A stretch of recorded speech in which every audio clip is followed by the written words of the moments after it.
বাড়িতে এসে কথা সবার জন্য ঠাকুরের কাছে প্রার্থনা করে সবাই যেন ভালো থাকে, সুখে থাকে। এইদিকে পিসিয়া, কাকি আর জুনি থাকে এইভাবে দেখে ওদের খুব খারাপ লাগছিল। আর জুনি বলে, আমাদের কিছু করার নেই, দেখো ও তো যাওয়ার সময় অগ্নিদাকে কিছু বলেনি, তাই অগ্নিদা রাগ করে কথার সঙ্গে এরকমটা করছে। এইদিকে কথা বলে যে আমার সঙ্গে কেউ কথা না বলে চলে গেল, আর ওই মেয়েটা এতদিনে সবার কাছে এতটা আপন হয়ে গেল। এইদিকে কথা এভির হবুবউয়ের সাথে দেখা করতে তার ঘরে চলে যায়, কিন্তু ঋতু তো প্রত্যয়কে নিয়ে এখনো আসেনি। নীলাদ্রি বলে যে ঋতুর সঙ্গে ও তো সাজতে গেছে।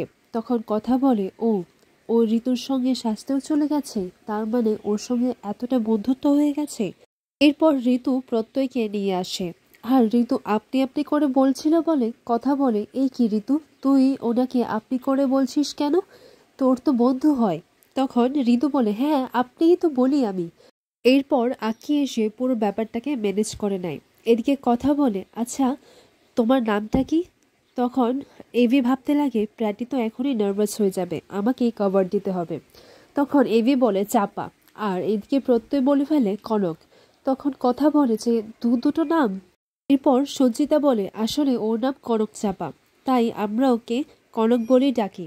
এরপর কথা যখন কনককে কনক বলে ডাকে, তখন এভি বলে, না তুই শুধু ওকে বাকিদের মতো কনক বলেই ডাক, শুধুমাত্র আমিই ওকে চাপা বলে ডাকি।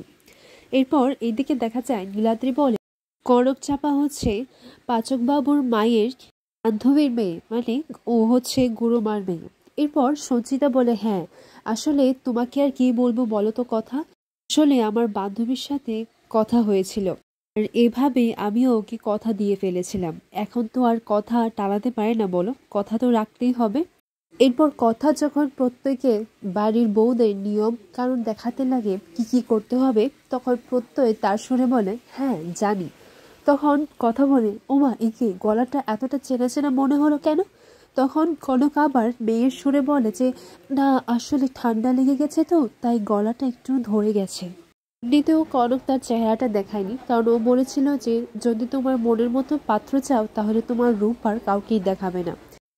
কনকের জন্য বাসক পাতার রস বানিয়ে নিয়ে আসে। কনক বারণ করলে কথা বলে, ও বুঝতে পেরেছি, ও হয়তো ভাবছে আমি তো সতী, তাই উল্টো পাল্টা কিছু হয়তো মিশিয়ে দিয়েছি। এখানে কিচ্ছু নেই বোন, তুমি খেতে পারো। এরপর এমি বলে, তুই ওকে জোর করছিস কেন, দে আমার বউ, এটা আমি খেয়ে নেবো, আর তাছাড়া ও আর আমি আলাদা নাকি? আর এটা শুনে কথা বলে, এতটা ভালোবাসা এখন থেকেই? এরপর দেখা যায় এভি কথার গিফটটা দেয়, বলে যে এটা তোর জন্য উপহার, তুই যা করেছিস সেটা আমি কখনোই ভুলবো না, তুই তো আমার বেস্ট ফ্রেন্ড, তুই বাড়ির সব অশান্তি মিটিয়ে দিয়েছিস, মাকে ফিরিয়ে এনেছিস, মায়ের স্মৃতিও ফিরিয়ে দিয়েছিস, এই উপহারটা তোর। এরপর কথা বলে, আমারও আপনার কিছু দেওয়ার আছে। তারপর কথা সে ডিভোর্স পেপারে সাইন করে এভিকে দিয়ে সেখান থেকে বেরিয়ে পড়ে। এইদিকে কথা বাড়িতে ফিরে বলে যে এটাই হচ্ছে পাচক মশাইয়ের দেওয়া শেষ উপহার, এটাকে তো যত্ন করে রাখতে হবে, এখন সব উপহার তো ওই কনকের। চাপা, ভালোবেসে আদরে চাপা বলে ডাকা হচ্ছে, কোথায়, ওকে তো আর আমার মতো আজে বাজে নাম দিননি।